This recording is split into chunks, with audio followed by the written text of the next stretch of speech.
Meeting, I'm sorry, I wanted to call the meeting to order. I'm Arthur Marcus, the chair. Jason Black is not here tonight. So being vice chair, I was drafted into the role. Arthur, can we just hold off for just a moment because it was still saying 4 something. Okay, good. And now it says 5. That's good. We could go. Thanks. Okay. So I've called the meeting to order. Now we'll pledge allegiance to the flag if everyone would stand. I pledge allegiance to the flag of the United States of America and to the republic for which it stands, one nation, under God, indivisible, with liberty and justice for all.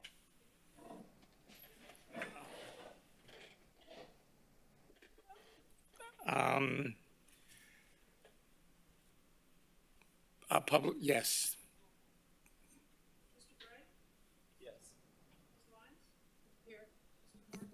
Yes, here. Present.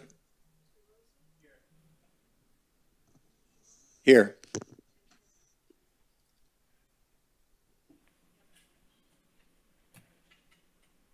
Okay, so we do have officially a quorum.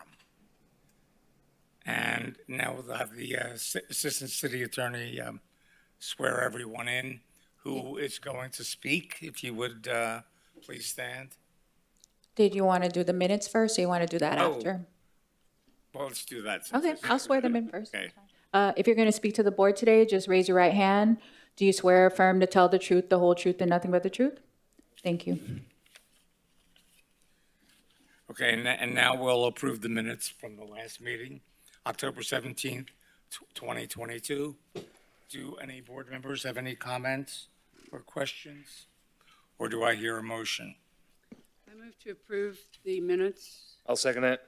Well, I have a note. On the adjournment, it has November 7th, and it should be December 5th for the next meeting. Oh, right. Minor change, but Do you move to approve as amended with the December 5th, Ms. Lyons? Ms. Lyons? Do you want to approve it as amended? Pardon?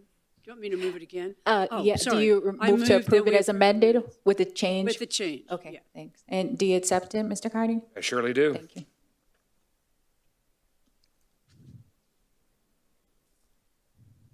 All in favor? All in favor? Aye. Aye. Opposed? Then the motion carries. Thank you. And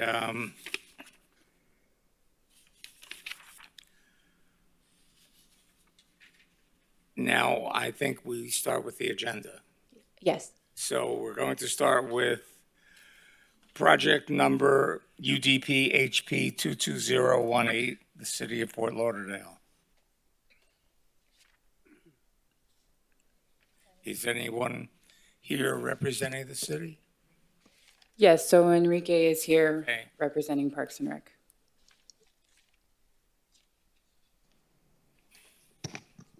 Good evening, everyone. Enrique Sanchez, Deputy Director, Parks and Recreation. So I think as of the last meeting, we asked to defer it. We still haven't gotten any formal direction or I guess, endorsement of this from the homeowners association. We followed up with them a few weeks back and haven't gotten any sort of official meeting minutes or votes. So we'd asked to defer this item again. Okay. So maybe till May. Till the May meeting? Yeah. Okay. If, And city attorney, that is okay? Yes, as long as the board agrees to it. Of So you course. just need a motion. So do we have a motion for deferring this until the May meeting? I'll move to defer it to the May meeting. May, yeah. May. Do you want to second it? I got a question. Why is the deferral so long? Pardon? Why May? That's like 6 months from now. Well, I want to give plenty of time for discussion. There's been, I guess, issues getting quorum here. So I want to give the neighborhood and the opportunity to kind of speak their voice. And I don't want to necessarily keep coming back and wasting time. So Can you there's- refresh my there's- memory? Was there a permit pulled already? No, yeah, this was just, there's this structure that's standing there. It's gonna be fenced off anyways once the park, gets opened. So there's no real huge rush. I believe the neighbors would prefer it to stay as well. So until we get any sort of concrete direction, I'd rather just defer it, but there's no real rush on this. Gotcha, thanks. Okay, Anything else? thank you. Thank you all very much. Have a good evening. Was there a vote? I just remember. Anybody second it? I'll second it. Yeah. We didn't really open public discussion because we didn't really open the project. City Attorney, is it okay to? You can take it, Loud. but just remember you have a motion on the table in a second. So just remember you have a motion on the table in a second, so. We second Yeah. it. But you Okay, can take a question if you want. sure. Just as an aside, Dr. Kleiner used to be chair of this board. David Kiner. I just had one question for Enrique. Because of the Civic Association's interest as well, I wondered if this delay until May would prohibit them from opening the park and installing the fences for another 5 months. So you're saying opening the park now and not wait for the building? No, I believe there was a application for a certificate of appropriateness that was applied for a while back, and that was just to put the fence up, and that plan to kind of block this area off with a separate chain link fence just for safety until we could figure out what to do with the structure. So it wouldn't stop the opening of the park. So, yeah,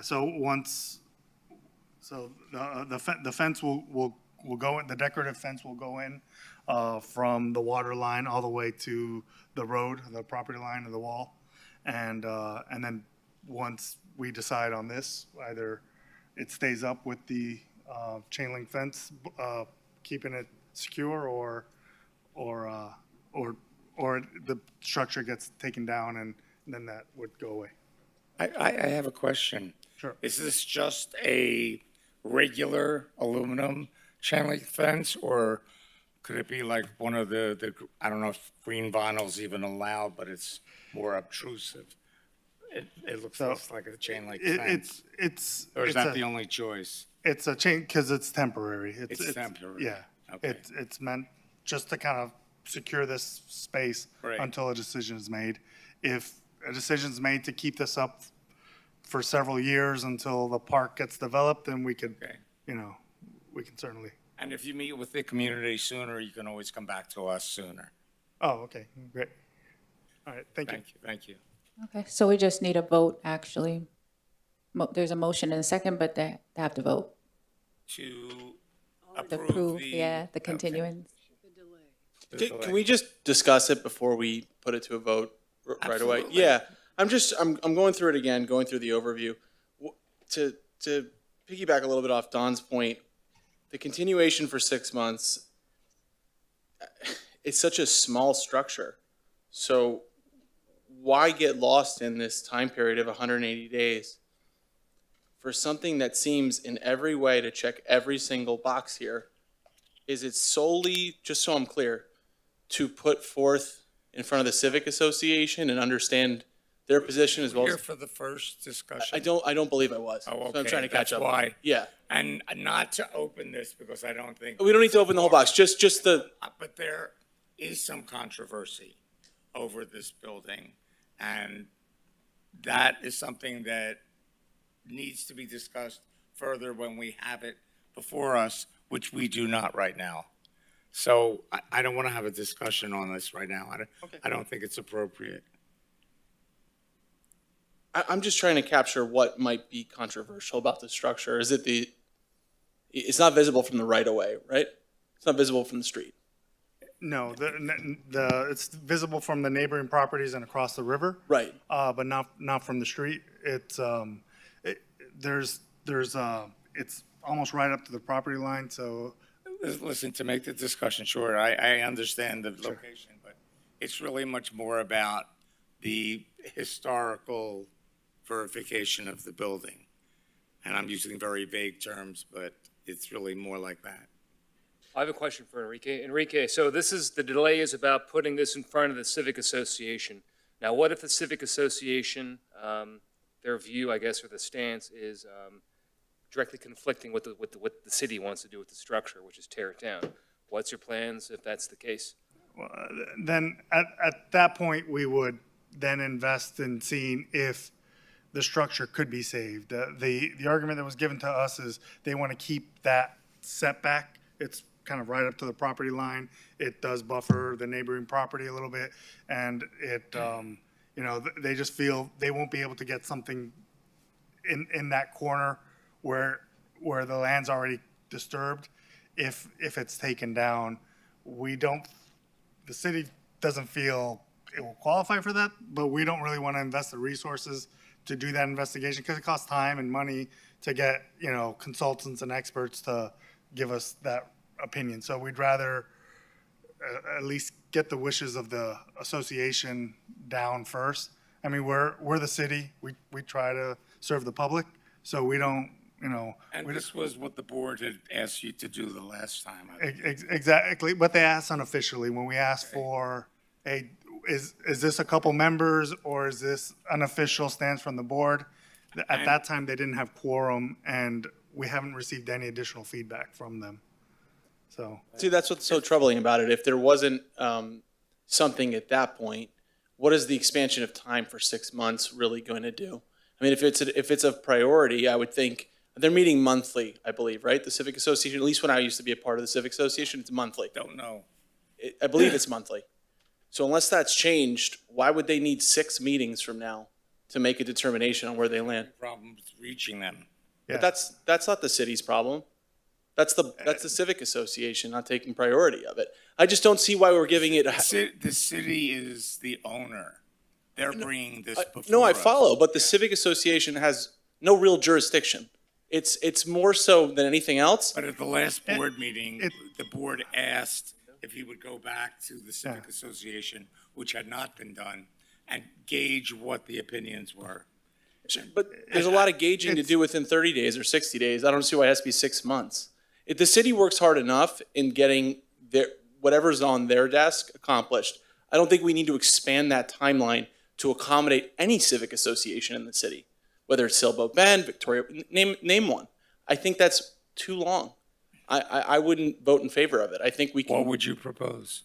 60 days? I mean, I could understand where the holidays interfere and there might be people out of town, but if by February we don't have something, then certainly let's visit why. And if it's so important to them, All they right, should make it a priority. In all fairness, I think I have to let Richard speak because we're not having a full discussion on this, but we've already gone down that road. Right, there has already been 2 meetings where this has been brought up, and so we've had some of this discussion before. But I think that it's not just the Civic Association, not the Homeowners Association, that he's trying to get a support from, but there are other stakeholders involved, whether it's the archaeologist organization, or it's the Tequesta Indians, or the Indians in general, the Historical Society. There's other players that are involved as stakeholders on what happens to this property. So it may take longer than 60 days or 30 days for them to arrange or to have those discussions. So I think it's appropriate if he's requesting it to allow him to have that flexibility. Enrique, have any of these stakeholders Mr. Bray just mentioned have reached out to you yet? No. Okay, so again, I mean, if it's that big of a deal, I'd be busting your chops, But if no one's reached out to you, Yeah, and to be honest, will they ever reach out to you? yeah, it's not a huge priority for us, so we don't mind the deferral. I mean, it's not going to stop us from opening the space up to the public, which is really our short-term goal. The long-term plans for the park are probably several years out as funding hasn't been identified. We're really just trying to, we paid, taxpayers paid for this property. We want to open it up, and this one structure doesn't stop that. So, if if it's, whether it's 60 days or, 120 or 180, we'd rather get it right and upset the least amount of people as possible, so. Well, right now, we have has anybody proposed? I did a motion and it was seconded to postpone till May. So postpone till May, okay. Do you want to change your motion? I'd like to withdraw my second, actually. Okay, Okay, I'll withdraw the motion. okay. And would anyone like to make a new motion? I have a question. I wish Trish was here. Going back to what Richard said over here, all the boxes are checked. So I'm just a little confused about this whole, Tim, not Wait to and see open it stuff. up again, not everybody believes that all the boxes are checked. But the city does. but they are, Staff does. Well, I understand that. meets the I criteria, just wanna- meets this criteria, meets this criteria. We haven't opened it up for discussion. But I my- don't think it's my- fair. I'm only trying to understand the dilemma that we have here. I'm not against giving people their fair shake to put their side of the story on the table. Everybody should be listened to. However, at what point in time do we just have staff's approval and the general public and homeowners associations opinions put together, then we make a decision based on that. If they don't come to an answer in the next 6 months or 90 days, then what? What's our next step? Do you want to make a new motion? I would split it down the middle, and my motion would be for 3 months. Okay. That's Anyone my like to- suggestion, is to just split it down the middle and say, Would anyone we're asking for second? 6, give them 3, and tell everybody to get to work and get it over with. So is that a motion? Yes, sir. Well, just to back up there, but the applicant is not requesting for 60 days. He's requesting for 6 months. So are you just ignoring his request and making your own? I'm not ignoring his request, Well- I'm revising it. Yeah, we don't have to even consider requests. Right. It's on the agenda today. We could try to do it right now. What's the procedural aspect of this if we just deny the request? What then happens to the application? Is that it then void and has to be brought back all? No, at that point? they would have to proceed today. So it's up to you how long you want to give them, or you can force them to proceed today, and then he would have to decide whether or not he wants to withdraw his application or proceed. I don't want to force anybody to proceed today. That makes less sense than 6 months to me. But to be clear, the only reason being requested for this, I think it's for the schedule, is to accommodate the civic association, the other interested parties, and them making an opinion, because that's what it is, their opinions as to what they believe this structure should either remain or not, right? To frame their opinion. And we can't find, to Tim's point, anything lesser than what's being requested unless the applicant makes that modification. And can that be done verbally today? No, the applicant can make a request, but it's up to the board. You can give them no time, 30 days, 60 Okay. days, it's up to the board. So we do have that latitude, as Tim has We suggested. do, we do. Okay. So, again, Tim, your motion to repeat? My motion would be that we give the applicant 3 months instead of 6 months. So that would be the March Extension. meeting? We'd hear it in March, just to clarify. March That- meeting? If that's the way it works out. Okay, yes. Is there a second to the motion? I'll second that motion. You will, okay. All in favor? Aye. Do we have to do a voice vote? Aye. Aye. Aye. Aye. Mr. Carney? Yes? Mr. Rosa? Yes. Mr. Shavak? Yes. And Mr. Marcus? Yes, Passed. the motion carries. Thank you. See you in March. We'll see you in March. Thank you. Good luck. Okay, the next project on the agenda is case number UDP HPD 22001, Pier 66. Do you want to do the disclosures? Do we have any, we didn't, You didn't need that on that because you're continuing it, but this one you Do do. we have any disclosures on this project? Starting with Richard? None. None. None. I've driven by and taken enough pictures over the years, so I know the project. Nothing to disclose. Nothing to disclose. And, okay. No. Applicant? Board, before we proceed, I just wanted to state that staff does agree with the findings of the report and finds that it meets the applicable criteria for designation, and the applicant does have a presentation on the report findings. Great. Please Ladies and introduce gentlemen, yourself. for those of you that don't know me, my name is Rich Heisenbottle. I am president of R.J. Heisenbottle Architects. We're preservation architects in Coral Gables, Florida, and we put this historic designation report together to have a stock. Our clients were sitting in the back of the room here and represented by legal counsel. I would like to give you a nice summary of the report. I hope you've had a chance to read it because I think you'd find it fascinating. There's a tremendous history here, and I'll try to give it to you in shall we say, short order here. So I believe that probably all of us know exactly where the building sits. It's been iconic. It's been there since the tower itself has been there since 1963, if I remember correctly, and it is an icon in the city.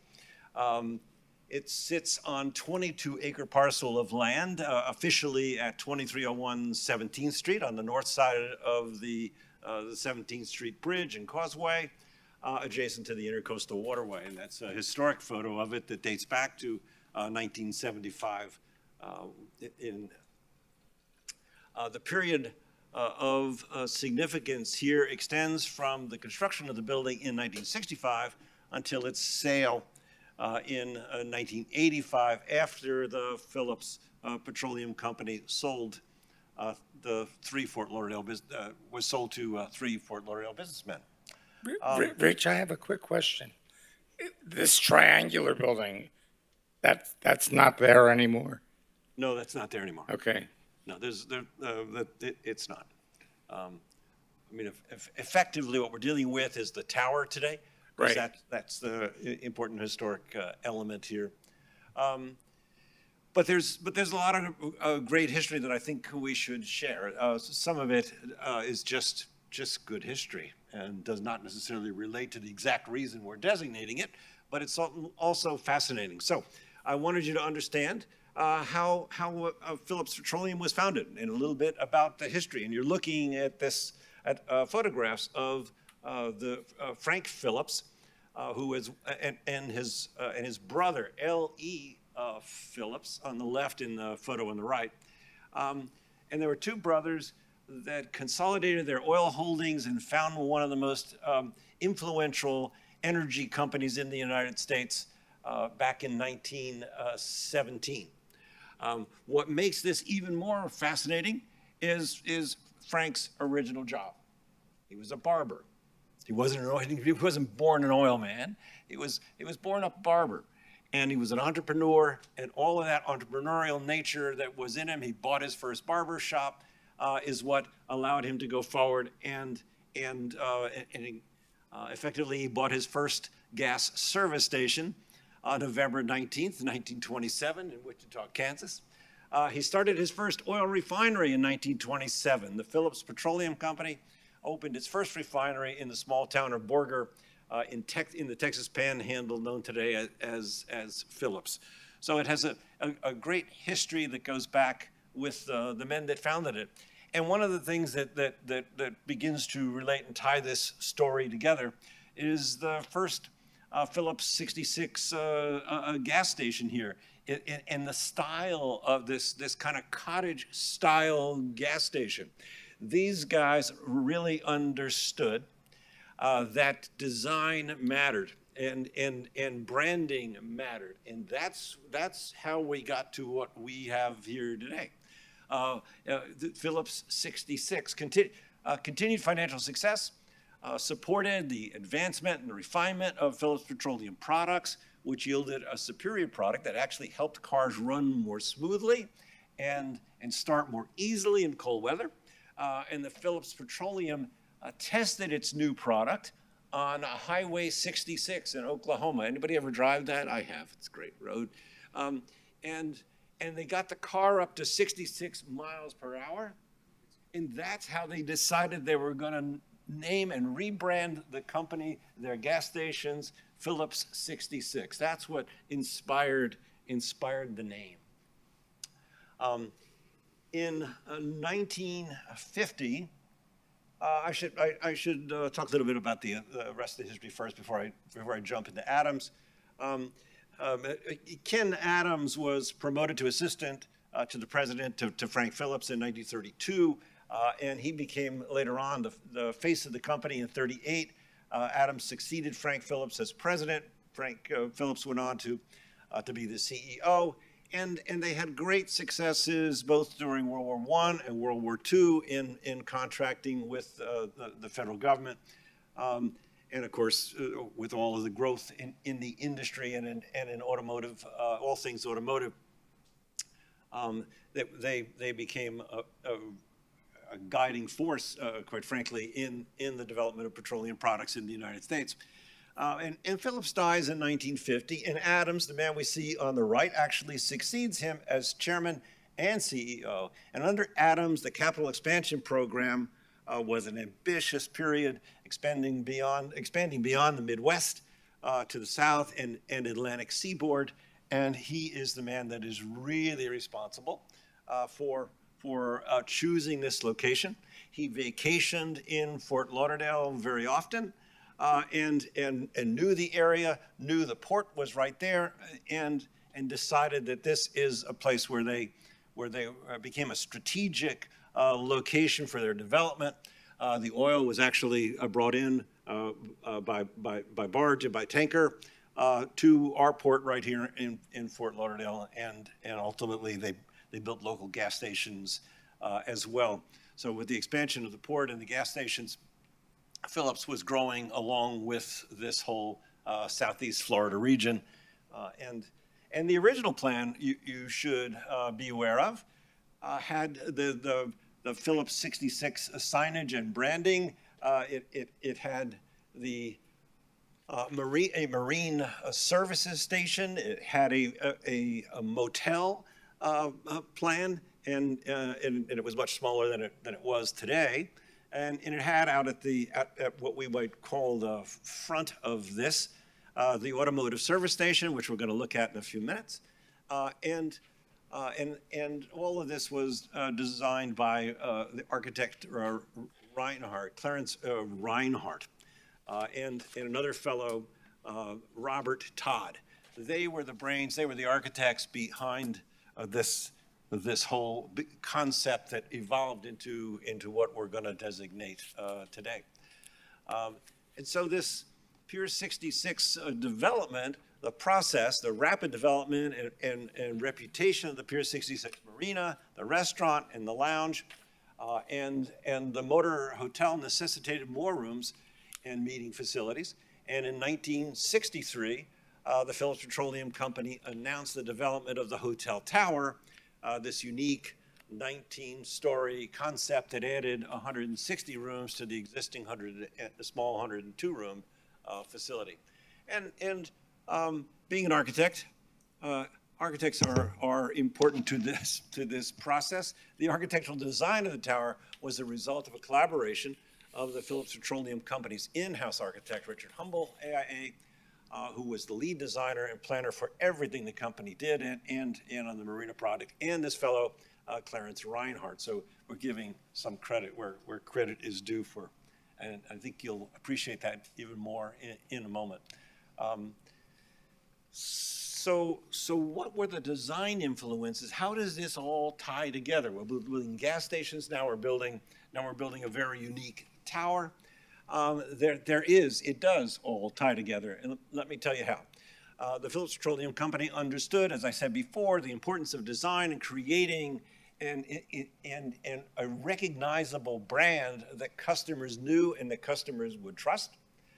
The company tested their V-shaped canopy at a new service station in 1956 in Fort Lauderdale. Yes, right here at Pier 66. It's not there today, but that was what you're seeing on the left, was this new V-shaped canopy and design that became their iconic gas stations. The design of the new stations included this rock-faced large slanted windows known as rock frames, a change in color scheme and resulting in painting of red diamond-like symbols on the station and an introduction of a triangular pointed canopy. So keep watching for these triangular pointed canopies. We're going to make sense of this shortly.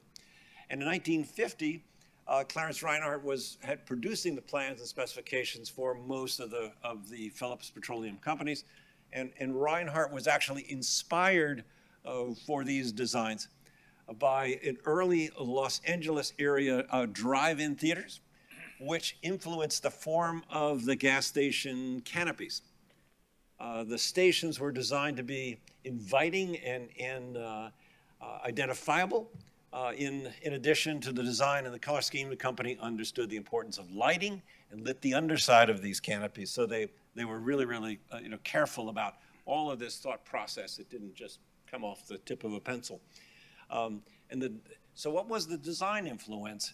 The design influence inspired by the architectural trend in California in 1940 was called Googie. Now, Arthur, I know you've got a good basis in history of architecture. Did you ever hear of Googie before you heard of Google? It was in Randall Robinson's book. It was? Well, we have to compliment my staff who are listening to this on over Zoom, I suspect, on finding out this style. This Googie style of architecture is characterized by bold angular forms and intensive use of steel, glass, and neon, inspired by the space age, science fiction, and the car culture. And that is the style that we're dealing with and talking about today. The discussion of the gas station canopy design influence is important because of the iconic triangular canopy shape became the symbol of the Phillips Petroleum Company, like the Phillips 66 logo, and that triangular shape is employed in the tower in several instances. But the most significant architectural feature is the crown element that we all know at the top, featuring these trihedrons. The trihedron is this geometric shape composed of three planes constructed in steel tubes and finished in porcelain. This is what the drawing of these trihedrons actually looked like. So the other triangular elements employed in the tower are the outriggers, the vertical fins, the cantilevered balconies. Like the canopies, the outside of trihedrons were lit to draw attention to the shape and the top of the building, which rotated, affording a 360-degree panoramic views of Fort Lauderdale and the Pier 66 Marina. And furthermore, the use of the floor-to-ceiling slanted windows was also an important design feature of the gas stations in the late 1950s and 60s, and these are also featured in the crown.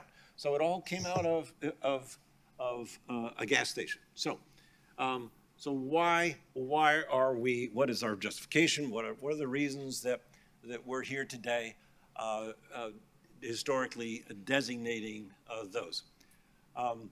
The Pier 66 Tower is significant for its association with the Phillips Petroleum Company and three of its employees: Frank Phillips, the founder and the president, and chairman, Ken Adams, the company's second president, and Richard Humble, the lead architect of Phillips Petroleum and development and design, and really the person most responsible for the design of the tower.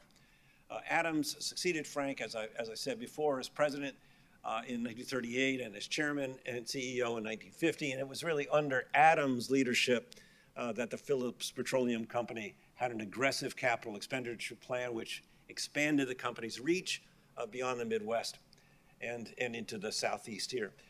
Adams' strategic decision to construct a terminal at Port Everglades, develop Pier 66 Marina and Hotel, and institute a gas station building program in Fort Lauderdale, contributed to the growth and development of the area. The availability of more gas stations in the area afforded motorists with the opportunity for convenient and leisurely travel, and more tourists flocked to the area. There was a demand for recreational and lodging accommodations, and the development of the Pier 66 Marina and Hotel created a tourist destination, local employment opportunities, and stimulated the local economy. That's reason number one. Reason number two, the building is recognized for its quality of its architecture and its significant elements showing its architectural significance. Let me elaborate on that just a little bit. The Pier 66 Hotel and Tower is locally significant as a distinct example of mid-20th century modern design in Fort Lauderdale, representative of the Phillips Petroleum Company's design and development and marketing departments' embrace of modern design ideologies, influenced by trending architectural styles such as Googie and the availability of new technologies and building materials readily available after World War II.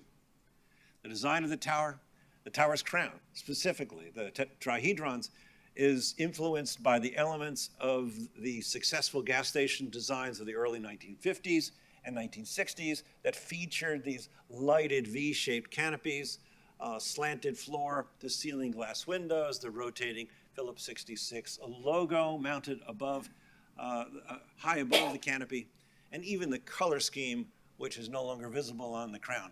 However, the original color scheme remains below various painting campaigns. The elements define the Pier 66 Hotel Tower. The tower serves as a monument to the Phillips 66 Petroleum Company and the success of their gas station expansion and rebranding program in the early 50s and 60s, specifically in the Fort Lauderdale area, and the decision to unveil the canopy prototype at Pier 66. The design of the Pier 66 Hotel Tower employs many mid-century modern building materials like architectural precast concrete, pre-stressed concrete units, porcelain, enamel steel, and aluminum. So with that, I would ask that you grant us a motion to list the tower, the building, and on your local Fort Lauderdale Register of Historic Places. Thank you. Thank you. Is there anyone else speaking for the presentation? If not, we'll open it up to the public. If anyone would like to speak, please come forward. And if not, we'll open it up to the board. I got a question for the applicant. What's the status of the ongoing construction at the at Pier 66 there? I can tell you've been remodeling and doing all this stuff here. What's the status of that? Have a completion date scheduled that we can talk about? You have to speak from the microphone and introduce yourself.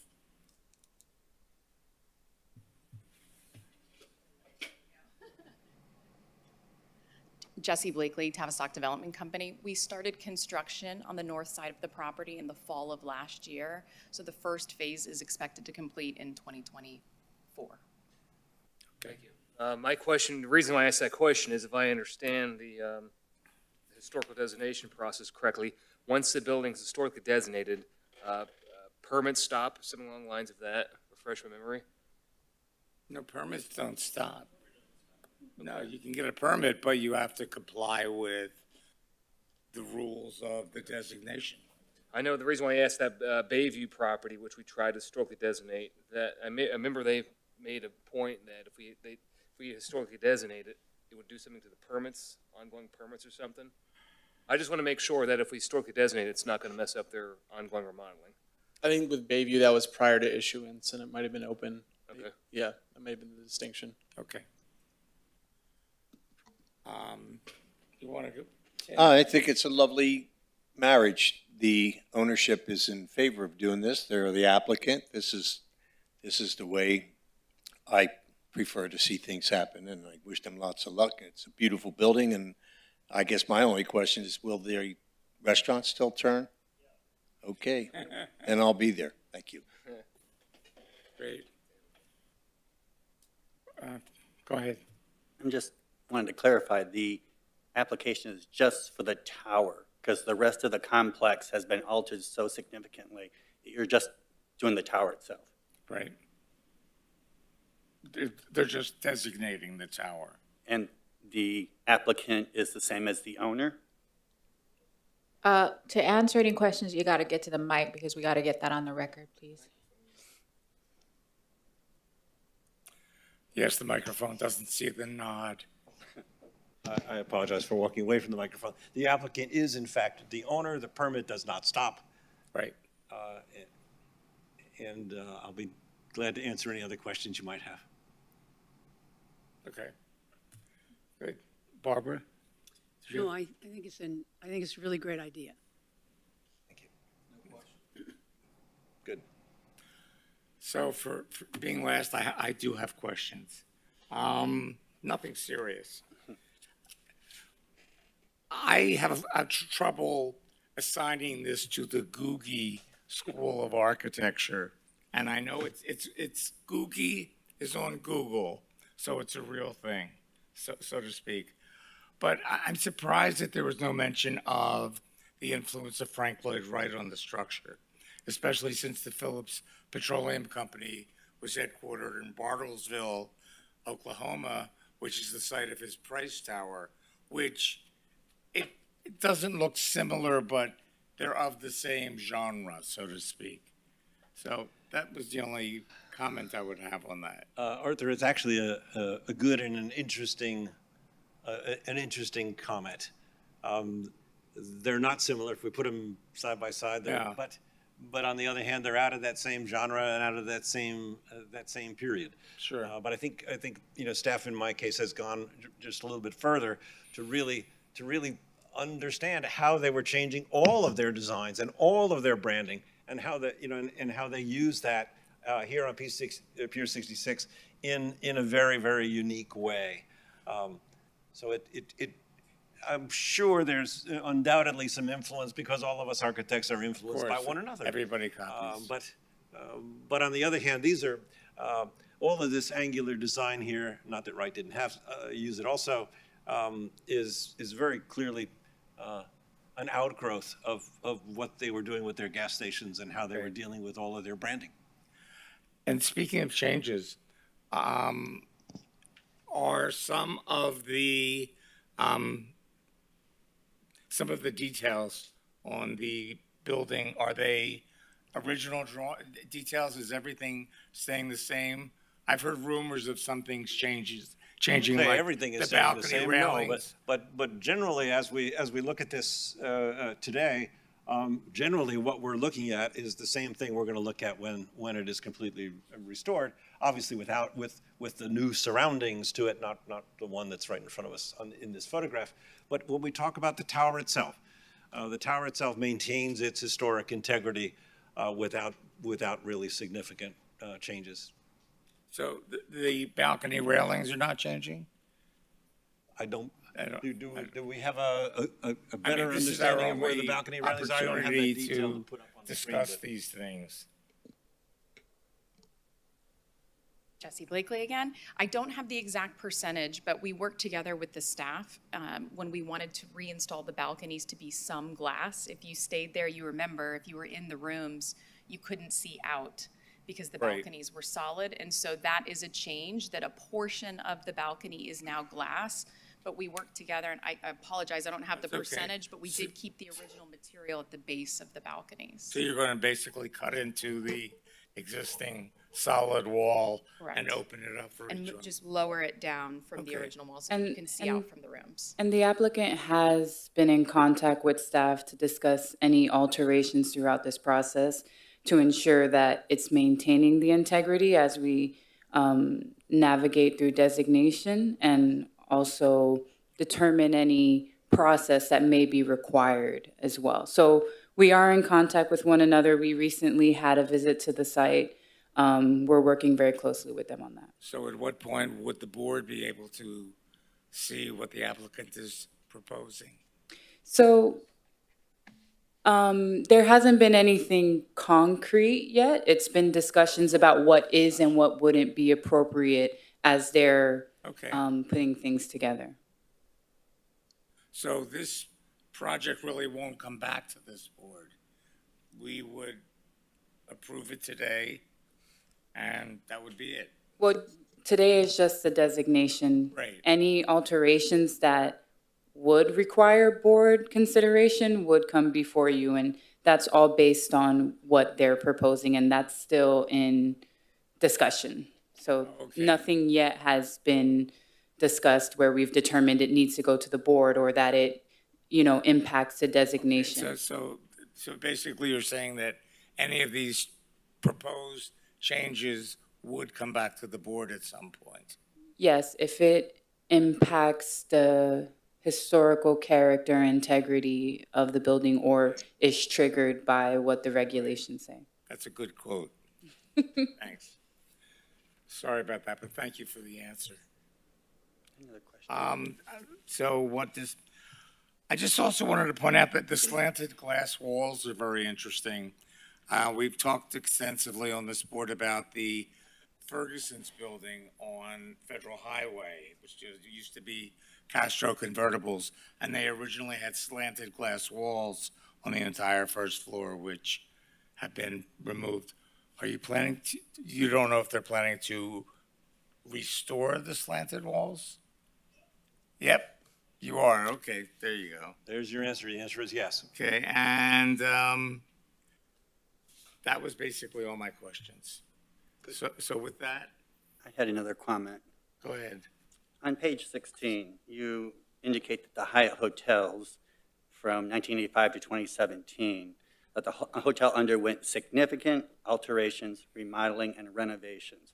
So if it's significant, what is, as you indicated before a little bit, percentage of it has changed? So therefore, like the police station is an example where we approved demolition, and it had, as the city pointed out, changes that were significant that didn't recommend it as a contributing structure or a designated structure. So what percentage, what's that fine line between preserving something if 50% has been changed or Well, 70% changed? Yeah, go ahead. Be real clear. It is not typically done that way when you're following the Secretary of the Interior standards. There are judgments here. You can see very clearly that all the major elements of this tower are remaining. Now, were a host of other things scattered around the site that were of lesser significance that are gone and over the years. But I would not say, by any stretch of the imagination, that the building as it stands today has, because of prior demolition and alteration, lost its historic significance. There's no way you could justify that with this. And it's not done on a percentage basis. You can't calculate this. You don't put it into your computer. You know it when the historic significance is gone. But here we can see all of the major elements of the building are still right there in front of us. So. And also, when you're talking about renovation, a lot of it is interior renovation, That's which is right. not as historic as the facade. Hotel rooms have changed dramatically. Well, of course. And what's expected by the public, and so you'll see very fresh hotel rooms, but you'll be seeing them through the same sort of windows. Okay. In the same tower with the same rotating restaurant. Sounds good. Do we vote on this? Yes, you do a recommendation to the city commission to approve or deny the. So does anyone, Is this a motion that we have to make? Yes, a motion to recommend approval or denial of the application. I'll make the motion to Recommend. recommend the approval of this application as it reads. I second. Can we, Mr. Chairman, allow the attorney for Certainly. Tavistock to speak. Hi, good evening, everybody. Stephanie Toothaker on behalf of Tavistock. I just want to make a couple of clarifications because I was together with Jesse, very involved in the early approvals that this property received. Number one, we had entered into a comprehensive agreement with the city of Fort Lauderdale. The project, the tower right now is not designated historic, which is why it never came to you. But we recognized, Tavistock recognized the importance of this piece of architecture and how important that was going to be, but we also knew that we were going through significant improvements to the overall property, including, as you noted, including the balconies. It was very important to be able, in a modern hotel, to be able to see outside, and when you sit on the balconies, you cannot see outside because it's a solid concrete wall. What's really important to us, and what was part of the comprehensive agreement, is that Tavistock agreed to self-designate this tower because of its significant importance, and we still believe that. But it's also very important to us from a timing perspective to finish the construction before this goes to City Commission. So that was essentially what we had agreed to do, to acknowledge the importance of it, to say it's important to us too. We want this to be a significant architectural feature, but we need to be able to finish our construction and get our certificate of occupancy before it gets completely designated, because when you do construction, it goes through minor changes. You know that you're doing changes all throughout the process. So we wanted to come to you really more as an update to show you what we're doing, but to ask you to recommend to the commission that it be designated, but also not schedule it until we're ready to be completely done and have our certificate of occupancy in hand. It's really up to staff. I mean, is that something So you deal with? I just maybe want to add to it. While they have expressed that they want to complete construction prior to completing the designation process, we are absolutely working closely to ensure that the alterations that they may be proposing do not affect the designation negatively. So I want that to be clear, that we are still in contact with them regarding anything to ensure, even if today the board says, yes, we recommend approval to the commission, that we are still working with them in the event anything changes, that designation is still appropriate. So I'm confused. Who's in control of the schedule? Yeah. Who's in control of how fast? I mean, should we not approve it today? Okay, I think all that you can really do is recommend approval. I mean, I'm looking through the agreement now. I see a paragraph 8.1. It says, no certificate of occupancy shall be granted by the city for the construction of any new principal structure on the Pier 66 North Tower until a certificate of occupancy is achieved for the Pier 66 Tower renovation, and the Pier 66 Tower has been designated historic. Notwithstanding the foregoing, without limitation hereby, any temporary use or modifications to the marina on the Pier 66 North property or the renovation of the Pelican Bar or Panorama Ballroom shall not be considered the construction of the new principal structure for the purposes hereof. So, I mean, what you're tasked with doing really is to recommend already- it's approval or written in there. denial.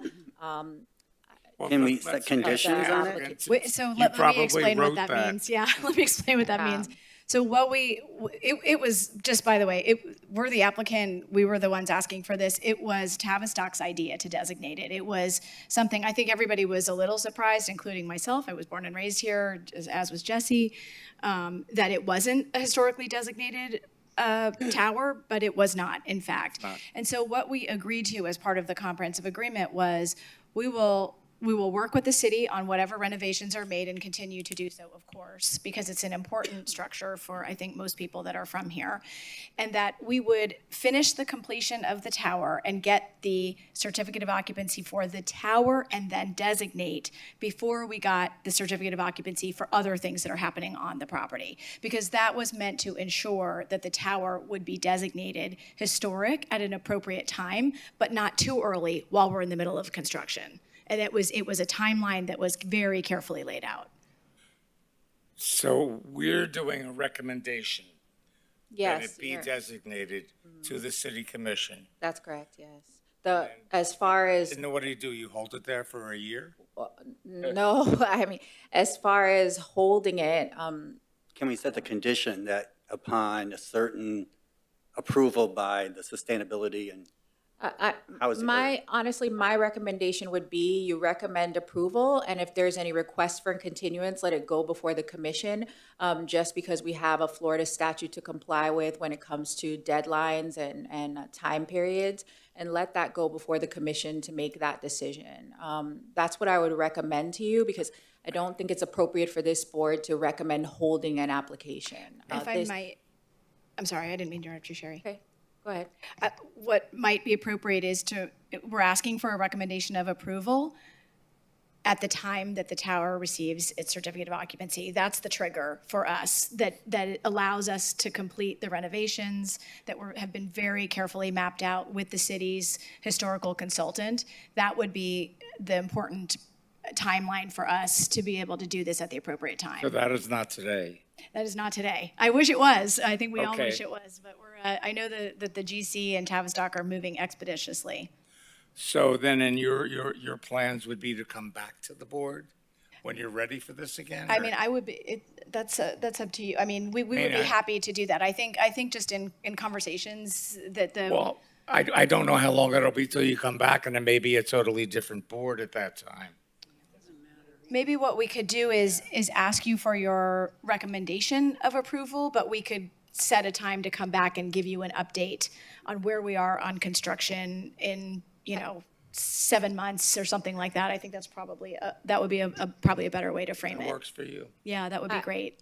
I just would, if you're going to recommend approval or denial, then you would want to either have them ask for a continuance now on this, or move it forward and then have them ask for that continuance before the commission. But I wouldn't recommend holding off on a vote. You just heard the evidence. It's just either recommend approval or denial, and then it go to the commission and they ask for the continuance then, or they can ask for continuance today on your vote.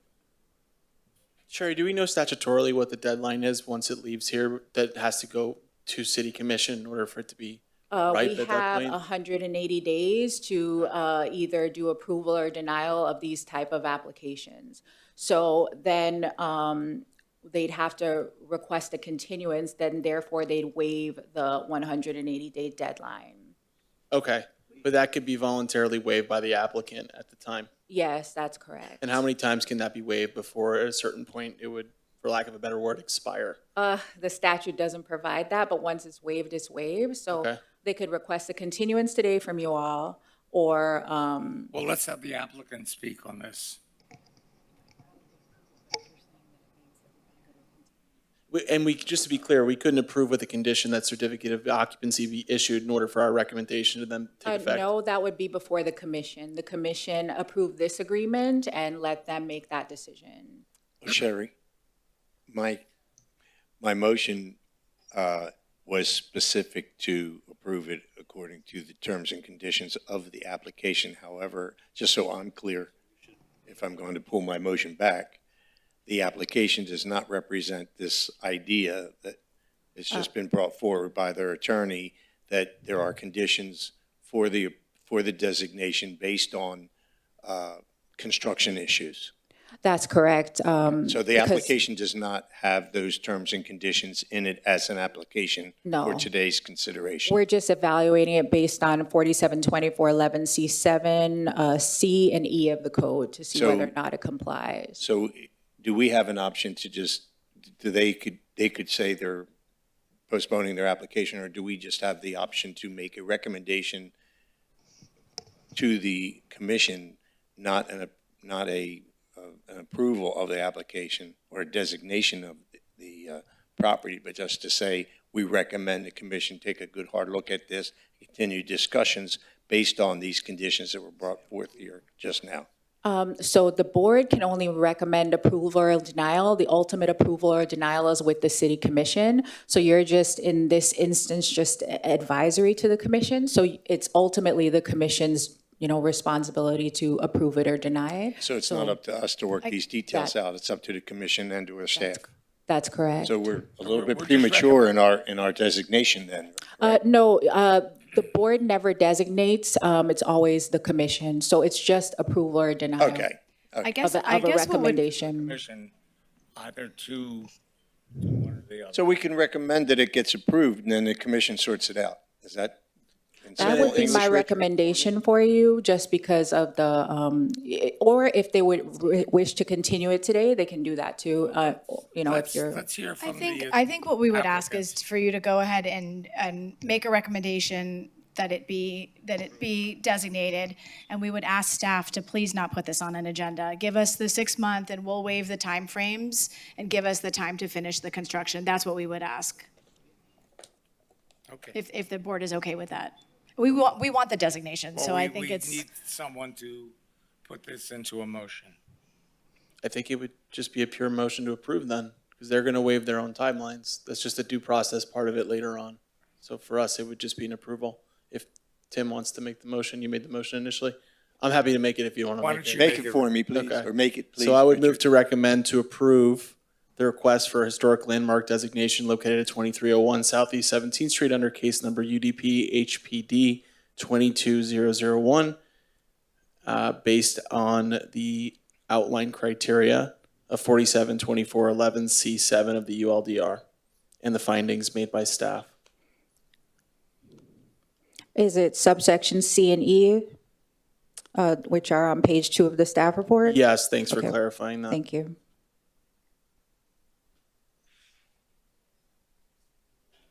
I'll second your motion. So can we have someone just repeat the motion? All in favor? Just repeat the motion. So I move to recommend for approval the request for the historic landmark designation located at 2301 Southeast 17th Street under case number UDP HPD 22001, based on the findings of the criteria shown in section C, section E, as outlined in the section of 472411 C7 of the ULDR. Thank you. Can we have a voice vote? Yes. Yes. Mr. Jones? Yes. Mr. Carney? Yes. Mr. Rosa? Yes. Mr. Chavon? Yes. And Vice Chair Marcus? Yes. Pass 7-0. The motion carries. thank you very much. Good luck. Thank you. Thank you. Thank you very much, everyone. Thank you. Happy holidays.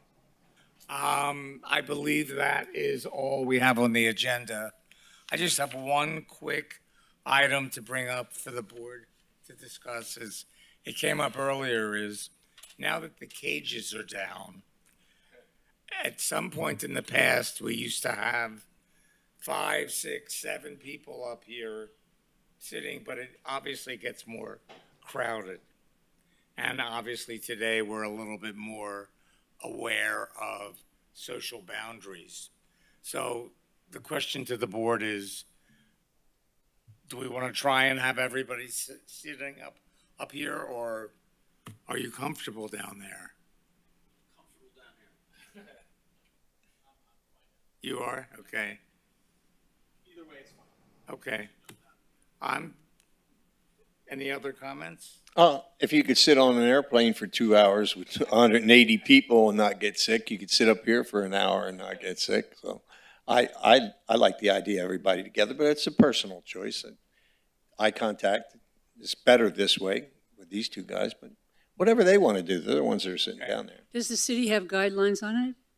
No, in fact, I didn't really notice they were down until everybody started talking. I mean, Okay. no, we haven't been advised of anything, so. Okay. Well, I just thought I would bring it up. Thank you. If, in this case, we'll just keep it the way it is, so we're fine. Thank you all. The meeting is adjourned. Oh, we need a motion to adjourn the meeting. I move we adjourn. A second, all in favor? Aye. Approved. The meeting is adjourned.